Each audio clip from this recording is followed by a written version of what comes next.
Joni Wolfswinkel is a licensed real estate broker and owner of two real property management franchises, a turnkey construction company, and a virtual assistant supplier firm. She has been buying and selling homes and investment properties for 22 years and was recently awarded Woman of Influence by Housing Wire magazine. She has bought and sold over 1,800 properties and currently manages 1,700 units in Houston, Texas, and Albuquerque, New Mexico markets. In addition, Joni and her husband Sean personally own 58 rental homes, a commercial office building, and a self storage building. Together, they host the popular podcast Inside the Wolf's Den. All right, cool. Hey, everyone. Thanks again for joining the virtual voice. This is Chris again, once again with my friend Fernanda. Fernanda, how you doing today? Hey, Chris, I'm good. Thank you. And you? I'm doing great. Thank you so much. I'm excited today because we have a very special guest. Yeah. And someone who I've known for about a year now. And I've been following her and her husband, Sean, for, I don't know, a couple of years now because they do have their own podcast. They talk a lot about business, give some great advice, and I've learned a lot from them. And Joni, welcome to the show. Hey, Chris and Fernanda, thank you so much for having me on the show today. I'm super honored to be on here. So thank you. Thank you so much for thank giving us the you. time. Yeah. Yeah. So I would say that the listeners who watch us or listen to us and watch us already know who you are, but just in case there's somebody out there who does not know who you are, who is Joni Wolfswinkel? Yeah, so I'll kind of give you a little background of myself. So I actually started my entrepreneur journey when I was 19 years old. So at the time, I was actually going to the University of New Mexico, actually taking nursing school. I was actually in the nursing program. Oh, wow. Yeah, and I remember coming home late at night and I was studying for a test, and I saw a late night infomercial show. It was teaching you how to buy and sell real estate. I was like, "Oh, this looks pretty cool." So I decided, all right, I'm going to take this 1 day class and see what this is all about, and absolutely loved it. Fell in love with real estate. I was wholesaling properties through college to really get me through college. And after college, I just went full force into it, got my real estate license, and really never looked back. So that's how I got started. So you said you did finish college? I did finish college. Okay. Actually went from nursing to business. Oh, okay. And so, yeah, so it was the easiest. The last year was probably the easiest going from nursing to business, but I did finish, and then I just got my real estate license, really never went into the corporate world at all. Wow. That's amazing. That's Mhm. really cool. So, so how did it sounds like you were the one that watched the show. How did Sean get involved? Did you have to talk him into it? No, actually, so we were watching the show together. Oh, okay. So both 19 at the time, and he was, I think, was studying for an engineer test. It was like finals week. Oh, wow. And we both were like, hey, like we can do this. And so we both kind of dove right in. And at first we thought it was a little crazy, like, Yeah. we're two college kids, like, we Uh-huh. have no money. I'll tell you a funny story about this as well. So we go to the event. And literally we have no money. And of course, when Yep. you go to these events, they try to sell you on other courses, right? Exactly. Yep. And so we're sitting there, we're like, man, we really want to do this wholesaling boot camp. It was going to be, I don't know, like $3,000 to do this wholesaling boot camp. We didn't have anything to our name. I mean, we would eat Yep. ramen noodles, and Yep. our parents would take us to Sam's Club and we would load up on food, Yep. but we had zero money. But we had a credit card. And so we put the entire course on a credit card. We're like, oh, we'll Okay. just pay it back later, right? And Right. so we did that. And so we went to, that was like the 1 day boot camp, and the wholesaling boot camp that we paid $3,000 for was a 3 day boot camp. And of course, what do? They sell you on more boot camps when you're there, right? Yep. And so they're like, hey, well, we have a series of boot camps that we can sell you for like $45,000. We're like, we don't have $45,000 to, buy into these courses. And so Sean actually was going to the University of New Mexico on what's called a lottery scholarship. So coming from New Mexico, if you graduate from high school with the 2.5 GPA, then you can actually go to college pretty much for free on this lottery. Oh, okay. So both of us went on a full ride scholarship to the University of New Mexico. And his parents had actually set aside some money for him, Oh, wow. thinking that he was going to go to college somewhere else. Yeah. So he had some money saved up. And so what we did is we just tapped into that money and actually bought the boot camp courses, the $45,000 boot camp courses to get us, pay our Wow. way through that.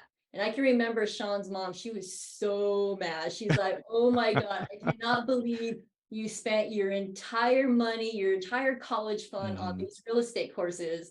But I mean, it was money well spent for sure, because obviously we wouldn't be where we're at today. Exactly. We didn't do that. So Yeah. Yeah. So, this isn't what, I mean, I didn't know we were going to go this direction, but like at that young age, getting that kind of feedback from, a parent, with Sean's parents, and I'm sure you had other people saying, like, what are you guys doing? And how did you navigate through that? What helped you get through that?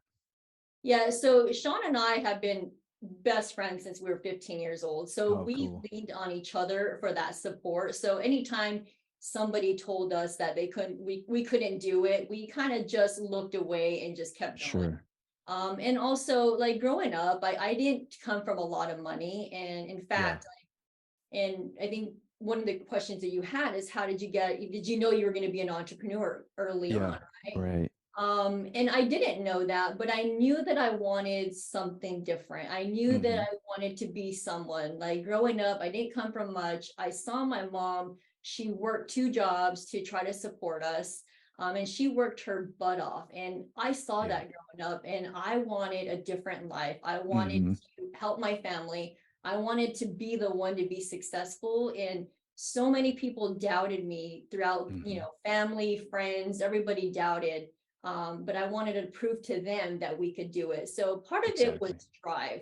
So even when people told us that we couldn't do it, that was just motivation to keep going and keep going stronger. Yeah. So with all that, and with the amount of money that you're like, oh my gosh, I've never earned this much money before. Now I got to pay it just to learn this stuff.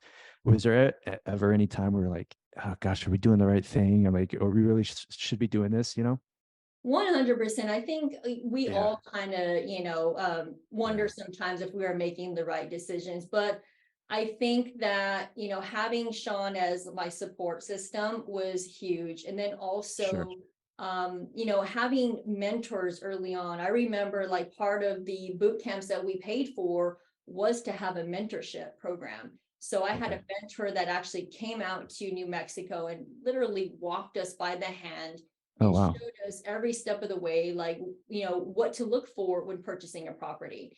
Yeah. And so if anything, that right there, I mean, that was game changer for me. Yeah. Because I mean, it helped me along the way. It showed me that I can step forward, right? And if I Yeah. made a mistake, I had somebody to lean on to help me through it. Yeah. Do you remember the first days where you're knocking on doors, like how you felt like, hey, what Oh was going through your gosh. mind? Yeah, so we were wholesaling properties for, I don't know, 5 or 6 years, and then we got into pre-foreclosure investing. And so that's kind of what moved us to Texas. But yeah, I remember when we used to knock on doors, that very first door that I knocked on, I'm like, oh my God, this is scary, right? And so until you actually do it, like, I remember the first door I knocked on in Texas, this guy opens the door, and I go through my spiel and I say, Uh, hey, I'm here to help you out with your house. I noticed that you're going into foreclosure, all these things. And he just slams the door on me. So you have the oh my gosh. audacity to come to my house.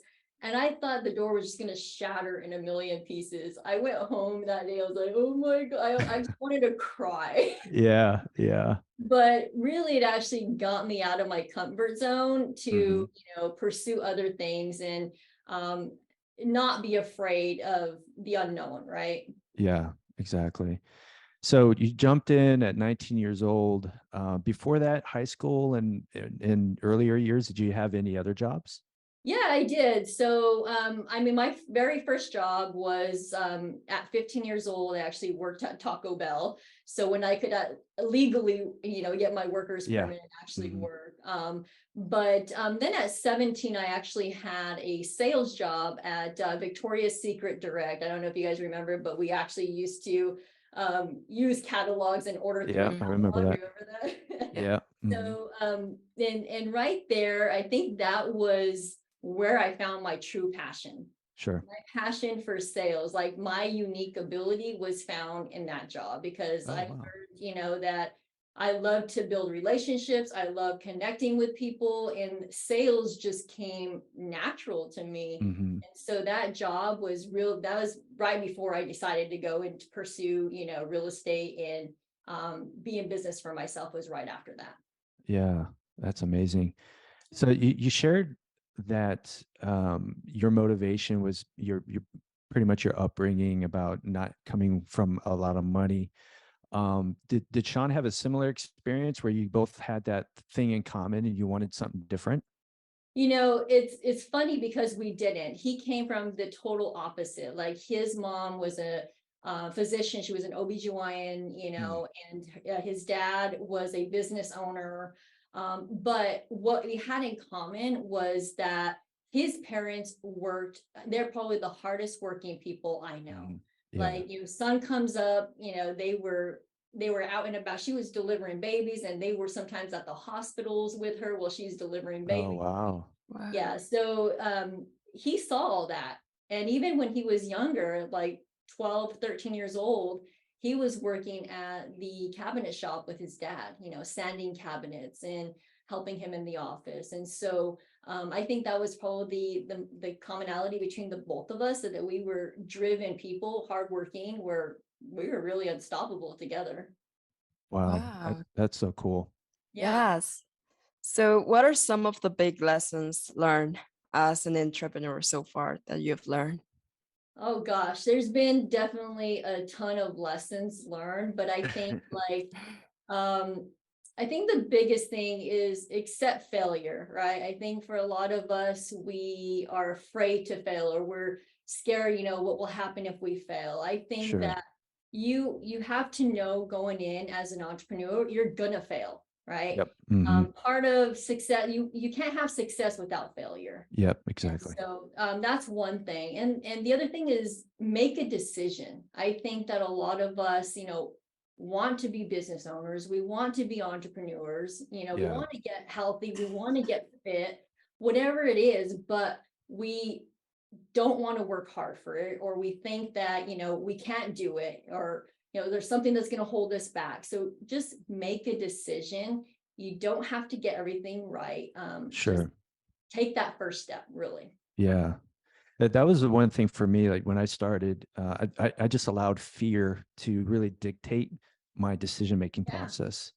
And I allowed it to sit at the table and be a decision maker for me for Mhm. so long.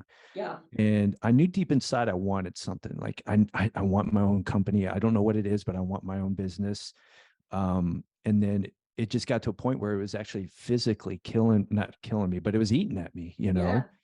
And so, going to the doctors and everything, psychiatrists and cardiologists and everything, they said, hey, it's stress related. Something's going on that you need to deal with. I'm like, I think I know what it is. And I went in and I quit my job and I started my company. I wouldn't recommend that for everyone because it's a lot, but Yeah. that's what we did. And, that was a little over 3 years ago. And here we are today. I mean, I'm still learning. Probably you're still Mhm. learning too. I mean, you've been doing this Oh, for a long time, right? every day is like it's something new, right? But yeah, I think that a lot of people struggle with that. They want something different, but they're just afraid to take that next step, right? Or they don't know how to take that next step. And I think that, like, for me, growing up, not having much, like, Yeah. I really didn't have an option. It's either you're going to do this or you're not. And I think that's how people should have that mindset going in. Yeah. There is no option. Yep. There is no plan B. Yep. Because if you think that there is a plan B, then guess what? You're probably going to fall back to your plan. Exactly. You know what? It's funny you say that because I've done that, right? Where I like, oh, I'm going to start this thing on the side and things get a little like, oh gosh, this is uncomfortable or not familiar territory for me. I don't know what I'm doing. It's Mhm. not who I am. I'm this guy. So I just kind of stopped, right? So it's so many different failed businesses in the past, but now it's like, I've got no choice. This is it. This is This is it. what I'm doing and I'm going to make it work and I'm going to Yes. ride this thing. Yeah. So, because I don't have a safety net right now. I used to have like the military reserves to fall back on. Like, I'll just go on Exactly. orders, right? I don't have that anymore. So it's You like, well, have what's to going to make it work. Yeah, Absolutely. exactly. So, yeah, so I completely get that. And that has to be the mentality. It's like, if I'm going to do this, I'm going to do it. It's going to be done. Exactly. Yeah, Yeah. absolutely. 100%.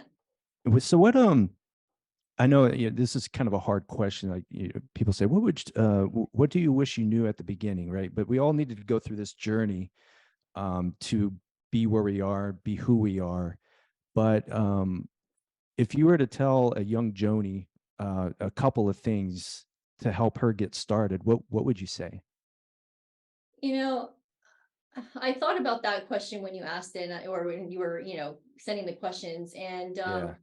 I think that for me personally, I think that we all want that instant gratification, right? We Hmm. want it now. So, when people get into business or they say they want to be an entrepreneur or whatever it is, they think that it's going to happen overnight. And Yeah. things don't happen overnight. This has been 22 years of grinding, right? Yep. And making mistakes and failure after failure after failure. And granted, there's a ton of other smart people out there, but for me it was, relentless, like never Hmm. quitting, and just working hard. So, I mean, you have to go in knowing that it's not going to happen overnight. Yeah. It's a learning process, and you just grow, little by little, and eventually you'll get to where you're at if you stay focused. Yep. And I think a lot of times entrepreneurs also, I'm a visionary, so Hmm. um, I have that shiny object syndrome, right? Yeah. Anytime there's an opportunity, that's probably why I have 5 businesses, but yeah, I have shiny object syndrome. And so anytime Mm. there's an opportunity that comes to me, I want to do it, or, and so you have to really stay focused on your core business. I wish I would have stayed focused on my core business, because I probably would have been there a lot quicker than I am now. So Yeah. Yeah. staying focused is a big one. Yeah, it's interesting. I was just telling you before the show that I was reading this article about staying focused and, focusing on the one pumpkin and growing that pumpkin. Just because, in the article says, as you see more success, more opportunities are going to come your way, right? And you have to like decide, do I say yes or do I say no? So Absolutely. since you have that issue with the shiny object syndrome, how do you navigate through that? And what's your decision-making process of whether or not you want to go forward towards something or you just say no? So if it doesn't help my current business, then that's where I draw the line. Mm, It's not, mhm. it doesn't help my current business and it's not going to help me grow, then I say no. I Yeah, also use my team, and my sure. team actually, because we both, well, all of us probably we go to masterminds and Yeah, come with a million ideas, right? We're like, oh, yep. I want to do this, this, this, and this, right? Like Yeah, we all do that. We come back, right? yeah, And for me, like my team, whenever I'm in leadership meeting and I go through, they're like, oh my gosh, Joni's coming with a list of items for us to what we're gonna do. And they just say no. They're like, no, you're not doing that. No, we're not yeah. doing that. And so they keep me in line a lot of times. But Mm. where I draw the line, if it doesn't help my current business, then I'm not doing it. Yeah, that's a very good point because I suffer with that too. I think I'm more of a integrator than I am visionary, but I Mhm. still have that visionary in me where Right. I'm like, oh, this is an opportunity. Maybe we could do this. We can bring in another revenue stream. But then it just, Fernanda's smiling because there's some things that we like. Okay, we're going to Yeah. create this website. We're going to do this or that, and we put so much effort into it, and it just doesn't result to anything. We're like, oh Oh goodness, what did we gosh. do? Wasting our time. Yeah, and that's why it's important to have an integrator, Mm. because for the longest time, Sean and I are actually both visionaries. And Oh, so, okay. and that's a challenge in itself, because we're both like, yeah, let's go for it, right? Yeah. Where normally one's like, That's no, let's kind of, hold on for a little bit. Let's analyze it and make sure it makes sense. No, for right. both of us, we are visionaries and we're going for it. Um, Yeah. And so it's great to have an integrator on your team. Finally, we got, we finally have one on our team, which is amazing because that Yeah. person helps put the brakes on. Keeps you grounded a bit. Exactly, for sure. Yeah. It's funny. When I was in my previous job, I was more of I didn't know what an integrator visionary was, but you Mhm. understand the concept.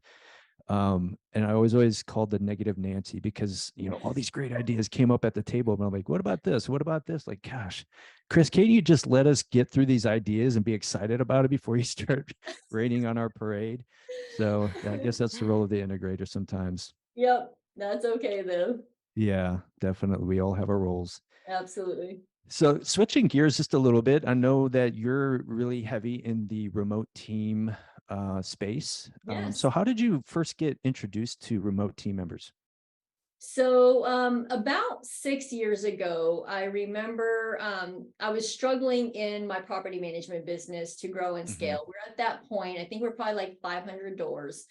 And we couldn't grow anymore because we were stretching our team thin, right? And Yeah. the team was upset because we put more on their plate and Mhm. they were screaming for help. And Yeah. so I remember talking to a buddy of mine and he's like, well, hey, have you thought about hiring a remote team member? I'm like, well, no, what's that? And so he explained to me what it was. And Mhm.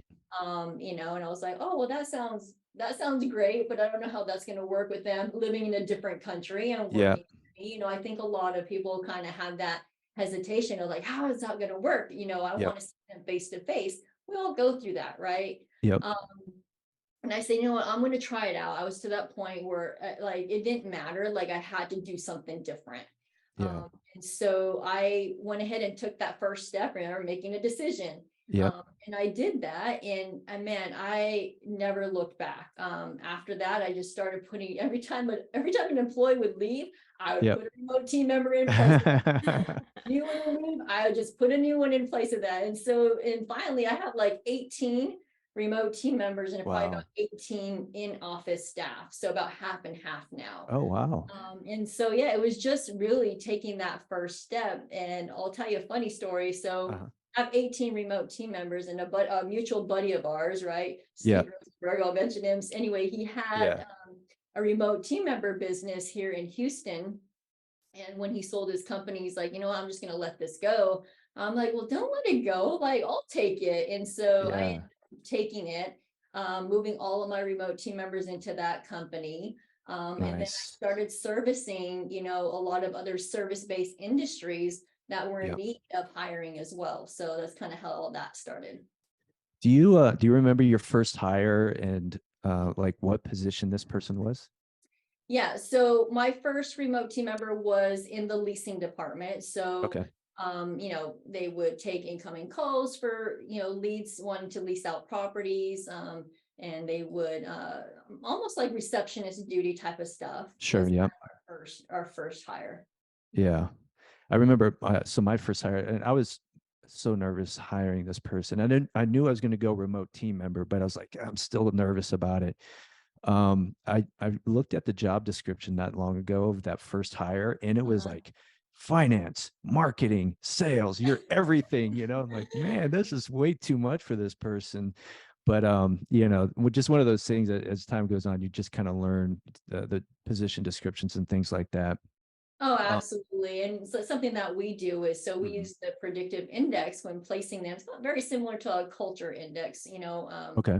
and so, we can really get close to what we're looking for. Obviously, we can't, 100% no, but we can tell if they take initiative. We can tell like their working styles, those kind Sure. of things. And so when we have a Yeah. client that is looking for, certain skill set, we can bring that to the table to them.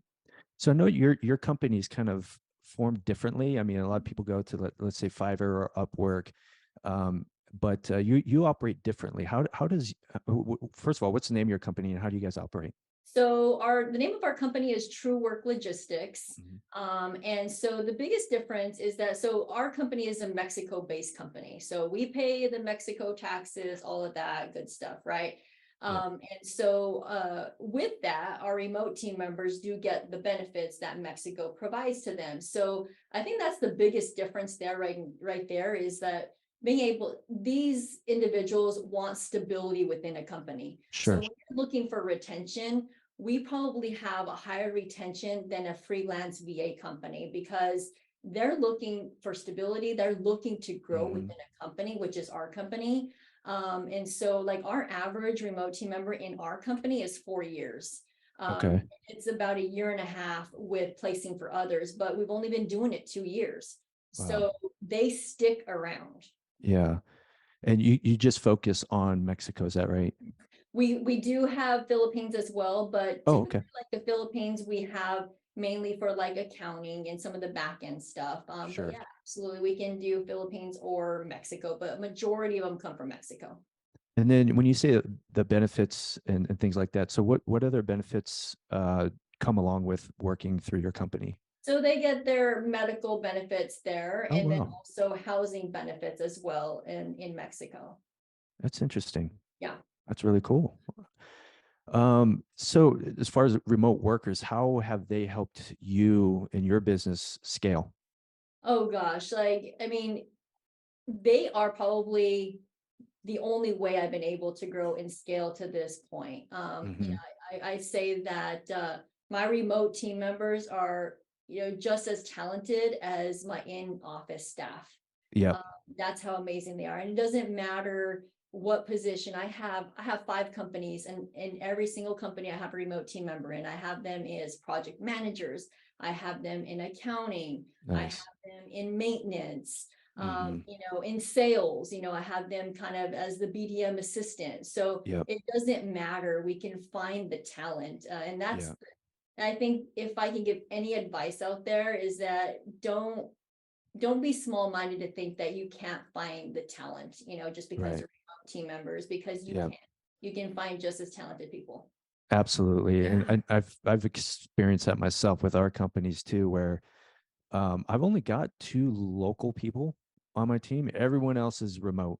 Yeah, And I'm just, a big fan of it because for example, like Fernanda, she's got amazing skills, but she probably wouldn't have a job like this where she lives locally, right? So Yeah. virtually it works for us, it works for her, works with her school and all that stuff. And there's a few team members on my team who are stay-at-home moms who mhm, came from the corporate world who have these amazing skills, but they just can't leave the house because they need to be home for the kids. Now they're right. on my team, and I'm Yeah. like, I'm so much better because of them. Yep, I agree Yeah. 100%.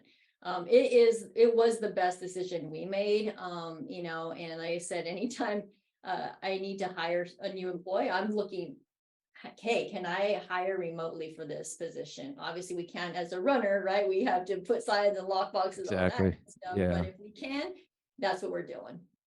Excellent. That's great. Yeah. So we've talked about the benefits, but what were some of the challenges you faced when first using remote workers? Um, I think the biggest challenge is, I think that where I see people fail is that they think that, oh, I'm going to hire this person and, they're going to know what to do, right? But Yeah. that's not the case. Like you have to treat them as part of your team. You have to treat them Yep. as part of your culture, and you have to meet with them. I meet with my team still daily. We huddle in Hmm. at 9:38 every single morning. That's like the first, most important 15 minutes of our day that Yep. we can connect together. Yeah. And I think for anybody listening to this, that's what you have to understand. It's continuous training with them, Hmm. meeting with them, connecting with them daily, because I think where a lot of people fail is that they think they're going to be plug and play. Oh, I'm going to hire them and then they're going to know what to do. Yeah. No, that's not what you would do with your current employees and staff. Yeah. You Exactly. treat them just like you would any Hmm. employee. Yeah.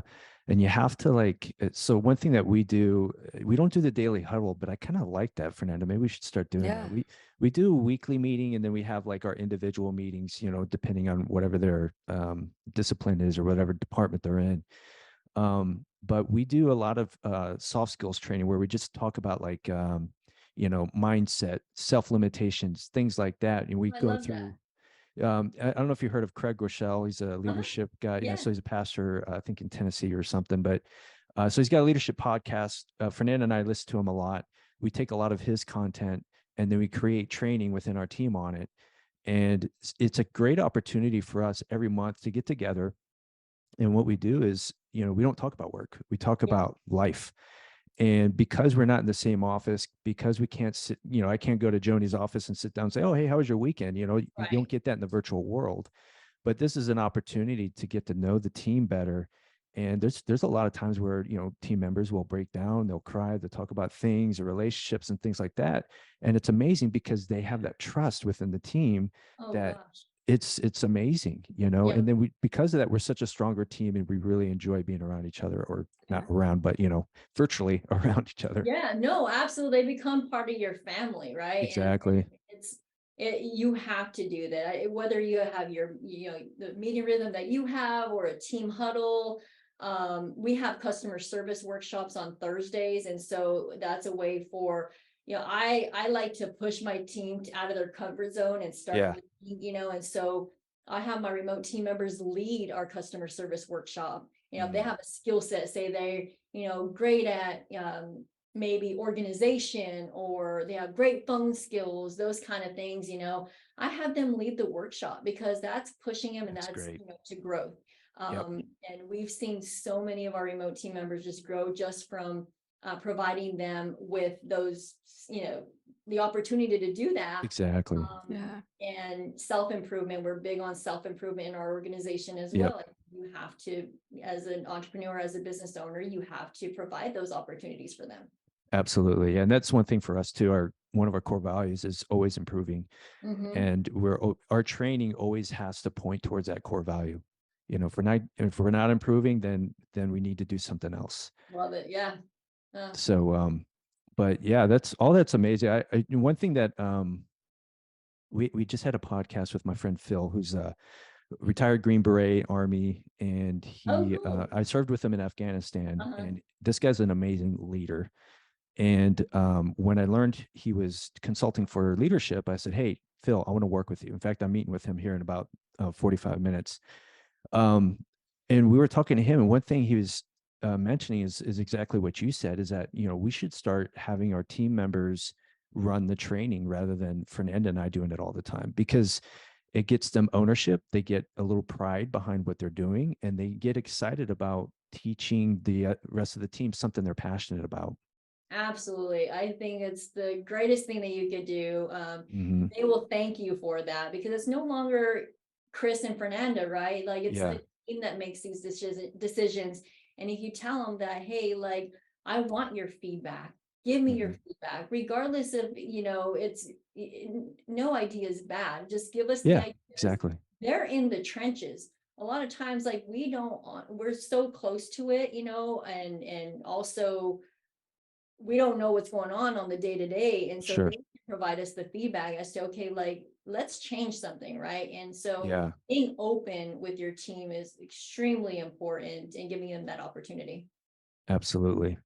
Absolutely. So, one of the things that we try to do, like, we work with a lot of vendors, and one thing that I do is I always tell them about remote team members. I'm like, hey, man, Mhm. I think you should get an assistant. There's some great people in Mexico. I think they would really help you out. So what are the, what, in your opinion, what are some of the reasons why a small business should consider a virtual team member first? I think that as business owners, we sometimes think that we can handle everything ourselves, right? Yep. And Hmm. and I was like that as well. I'm like, I don't need anybody. I mean, and that's truly what held me back for so many years. I truly was the bottleneck in my business, Yeah. until I let go and say, you know what, like, now's the time. Um, and Hmm. just get it done. You don't have to get it right. I think a lot of times business owners also think, oh, well, let me fix this process first, or let me do this, right? They're not going to Yeah. get it done. You're not going to fix that process. You've been talking about fixing that process for 2 years now, and it's still not fixed, right? And Yeah. so don't think about it. You need the help. You want to grow Yep. and you want to scale your business. Make a decision and get it done. Like, there should be Yeah. no excuse. Yeah. Do you find yourself, well, I'll speak for myself and I'll ask you, I get to a point where I'm like, okay, I feel like I've delegated a lot of things where I've freed up some of my time to focus on things I should focus on. But I get to a point again where I feel like I'm a bottleneck once again. Uh, you've been doing this for 20 something years now. Do you still get that every now and then where you feel like, oh, I think I'm a bottleneck here. I need to make some changes? Every once in a while, but you know what really helps me is that, so I have somebody like Fernanda, Yeah. and that person knows me, Alondra, she knows me inside and out. So she Yeah. knows when I'm about to make that decision, like when I'm holding something back, and she literally tells me, no, you're not going to do that. Give it to me. Yep. I'll handle it. Okay. Yep. And so Yep. having somebody like Fernanda, having somebody like Alondra that is kind of your executive assistant and knows, your personality, knows who you are, knows when you're trying to do everything yourself. Like she helps me 100% to delegate to her. That's awesome. And it's great that she's got the trust in you that she can open up and say, hey, you shouldn't be doing that. And that's the biggest thing right there, the trust, right? Like, yeah, exactly. I mean, I speak to her daily. I mean, we're on the phone probably, I don't know, 10 times a day. But she knows all about me. I know all about her. And we talk just, small talk, just, hey, how you doing? Getting to know them on a personal level. Exactly. Yeah. And one of the things with Fernanda, she came up to visit us up in Washington, and she had been working with us for like 10 months already. She's doing a great job, of course. And one of her job was just to check my email because I drive around a lot. And so she was driving with me. We were at Panera, and she comes up, she sees me checking my email. She goes, I'm going to change your password. She says, she goes, you're not my assistant. I'm your assistant. That's my job. Why are you doing my job? Like, oh, It's okay. awesome. Did you change the password? I'm curious. Did you No, change the password? I didn't. No, he took Gmail off his phone, so I didn't need to do that. But yeah, I was about to change his password. Oh my God. So one of the biggest tests for me was 3 years ago, Sean and I decided that we were going to take a month off.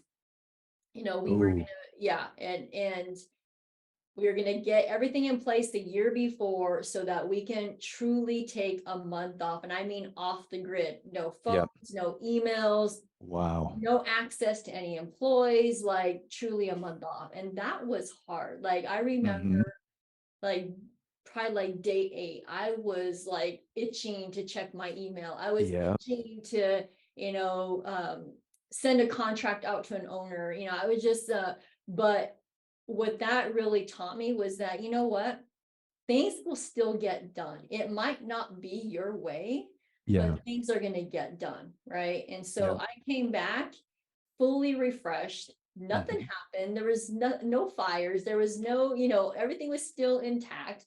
And maybe we didn't grow as much as we thought we would, or maybe that we would have if we were there. But everything was still the same, and the business was rolling still. So you have to have that trust in your team. You have to have that faith in them that they're going to get the job. Yeah, that's one thing I'm struggling with now. Not that I don't trust the team. It's just I'm so involved too much, I think, in the day to day. I'm having a conversation with one of our other team members, Alma, and I said, Alma, you need to tell me like what is it that I'm doing that is getting in your way or holding you up, because I need to delegate those things to you. So we're working through that, and my goal is, I haven't taken a day off since we started, so it's been 3+ years. I want to take 2 days off in December of like no work, nothing at all. If I talk to anyone on my phone, it's a family member, and that's it. So that's going to be my test. Just 2 days. I think it can work. I don't think anything big is going to happen in 2 days. No. And then next it'll be a week, and then 2 weeks, and then a month, right? Yeah. You start, and I think you have to have goals like that. Set goals for yourself. That way you can, I know for myself, if I have a deadline, then I'm going to make sure that, I do everything I can to get ready or be ready for that deadline. So absolutely. So I think that's awesome that you're setting that. Yeah, I got to stay true to it. I said it on the show, so I'm going to do it. December 1st and 2nd, I'm taking off. Yeah. Write that down, Fernanda. Exactly. I'm going to write that down. All right. So one last question just about the virtual work. there's so many people. Like I remember when I was trying to make a decision, should I do it or should I not? After I made my first hire, I hired like 10 in the next, 2, 3 months, right? So I was like, oh man, this is great. But that first initial nudge is something I needed. What because I know you probably talked to a lot of people about hiring their first remote team member. How do you help them get off the fence and make a decision?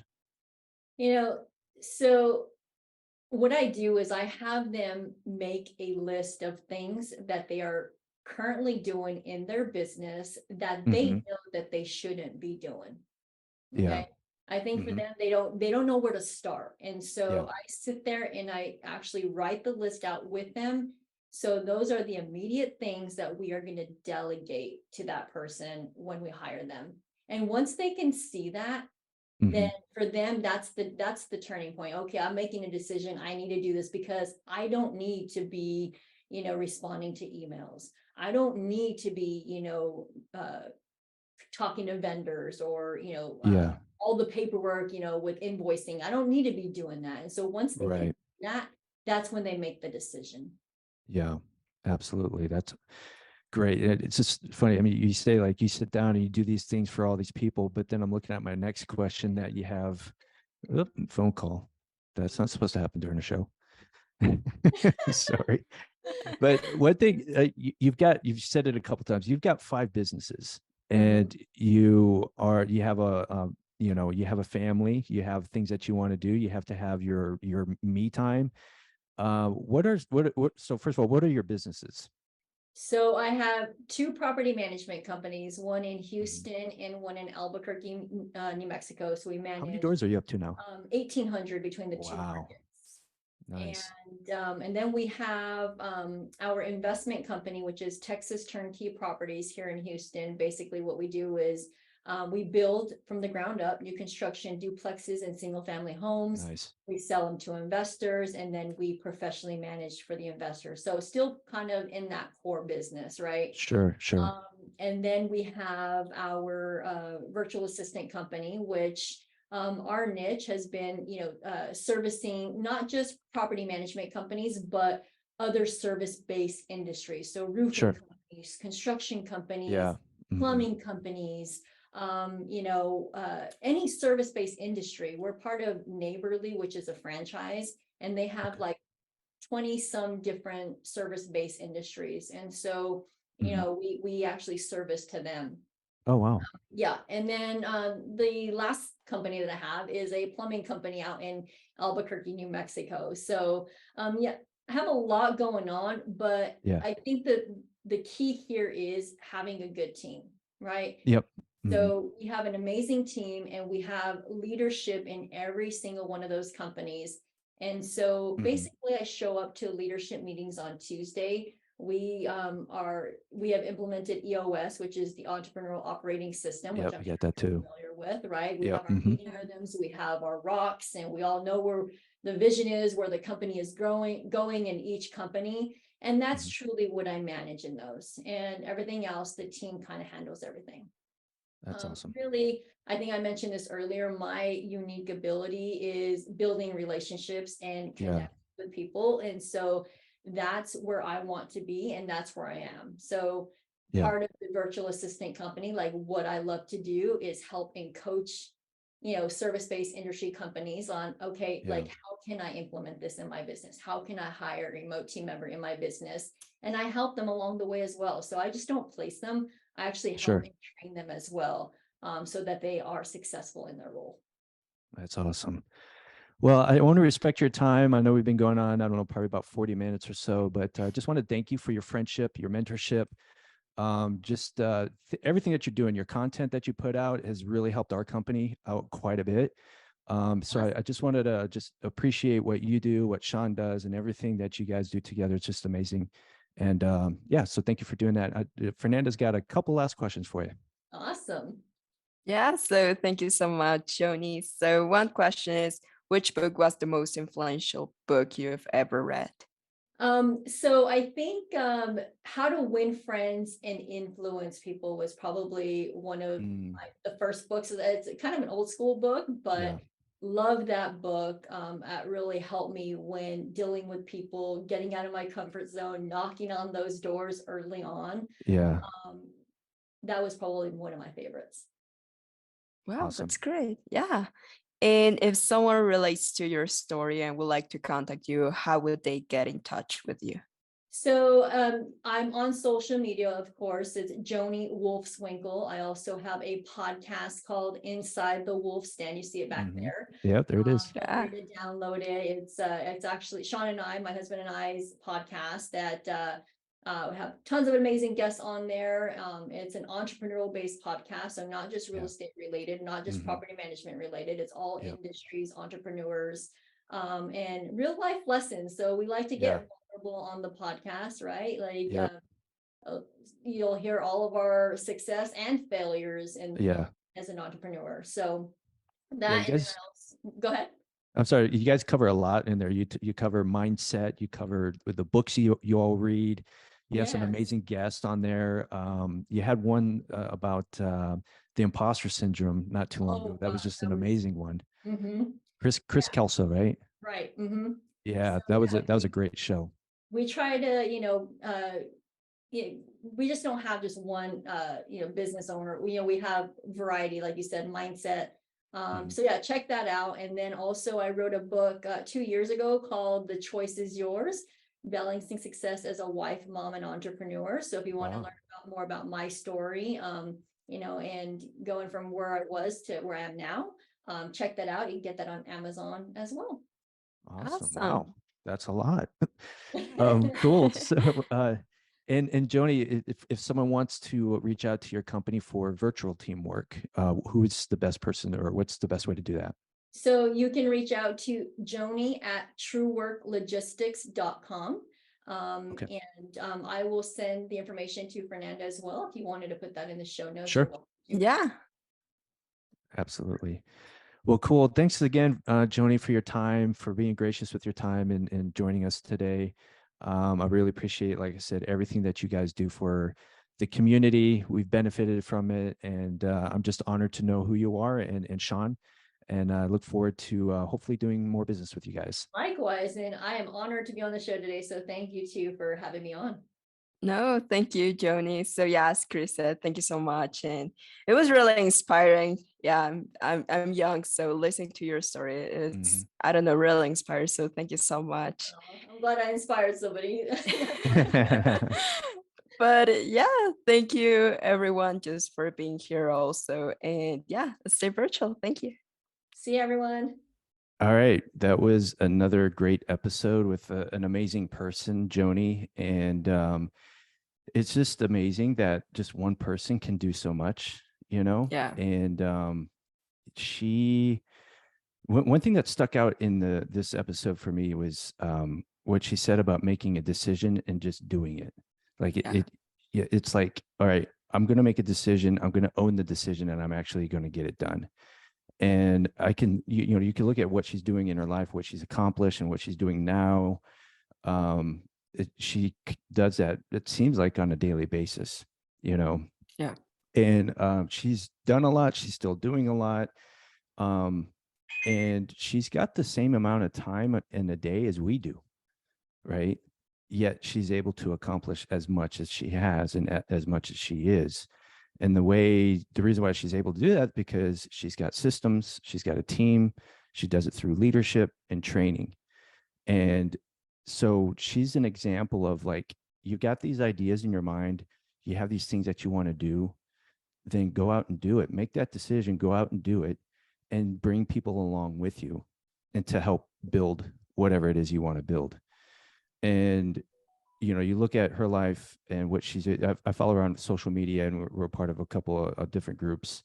And she's always posting, she's at the gym like at 8, 9 o'clock at night or 5 o'clock in the morning, sometimes twice in a day, yet she's still accomplishing all these business things. And she's going out with her kids and going on date nights with Sean. And I'm like, if somebody ever says, I'm too busy to do something, they need to see what's going on in Joni's life first, because she'll put them to shame. So it's pretty amazing. It's inspiring for me. It's like, okay, if I want to be as successful as Sean and Joni, then I need to be doing what they're doing. So it was really cool to get an inside scoop on what's going on in their world, how they got to where they are, and to hear some of their future plans too.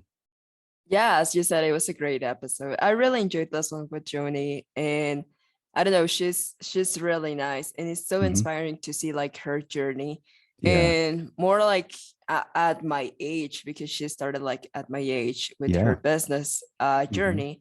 So as you said, it's just decision making, because everyone has dreams, everyone has all these things that they want to do, and they're like, one Mhm. day I'll do it, one day I'll do it. But Joni did it, like Yep. she was brave. Also Sean, they were both brave, and they said, okay, so we want to accomplish these things, we'll do Yep. it. Mhm.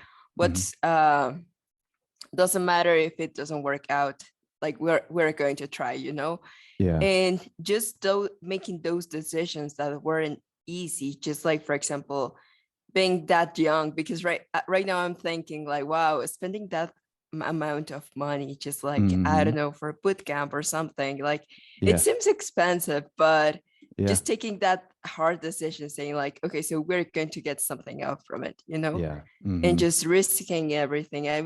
I think that that was really important. And also she's really young, and all the things that she has accomplished over the years, and just like, as you said, balancing her life, just being a mom, having her kids, and also having all these companies, like, it's, I don't know, it's really really impressive. And I know Mhm. a lot of people cannot do that, and as you said, like, we have the same amount of hours in the day, Yeah. and like, you compare your day to her, and you're like, wow, I'm doing nothing here, Yeah. Yeah. so I don't know. I think she is a really, as you mentioned, a really good example on discipline also, and just keep working for things. Yeah. Like, Mhm. it's been a long journey, but all the things that she has accomplished is because all the decisions and the systems also, and the team that she Yeah. has, and Mhm. just trusting the process, because I think that's pretty important, because sometimes we can get demotivated with things and everything, but just trusting the process and saying like, okay, Yep. at one point I'm going to get where I want to be. So I think that's Mhm. pretty important. Just I took a lot of lessons out of this episode Mhm. with Me too. Joni. It's like, I have all these notes that I'm going to start applying on my personal life, and Mhm. it's pretty funny because I don't know, like, I wanted to start something, like, for example, I don't know, a business, or I Yeah. want to start doing something for me. And I was thinking like, well, Joni did it. I can do it too. Like, Mhm. I'm getting inspired. So it's pretty amazing how she can inspire like young girls, and also Yeah. other people like you, and I Yeah. think a lot of her friends also, and her network. So Yeah. yeah, it was a great episode. Really enjoyed this one. Yeah. And with the other thing, and we can end on this, is just how humble and down to earth she is, Exactly. because, she's well known, not just in Texas, but, nationally with the property management. She got franchise of the year for their Real Property Management, which is a national franchise. And, she and Sean, they're just really humble, down to earth people. And then, like, remember, you met her in Dallas during that Yeah. Win the Storm event, and she's just like chatting away, like, just being very friendly to you and welcoming, and she didn't put herself at a higher position than anyone else. So it was really cool. It's really cool to know her, and yeah, so I'm excited to see what the future looks like for her and Sean, and what they're doing in their business. Yes, you said, Chris. Like, it was really nice to meet her. I remember I was really nervous at that event, and just seeing her and talking to her, that made me like calmer, because I was just like Yeah. freaking out. But uh, yeah. That's cool.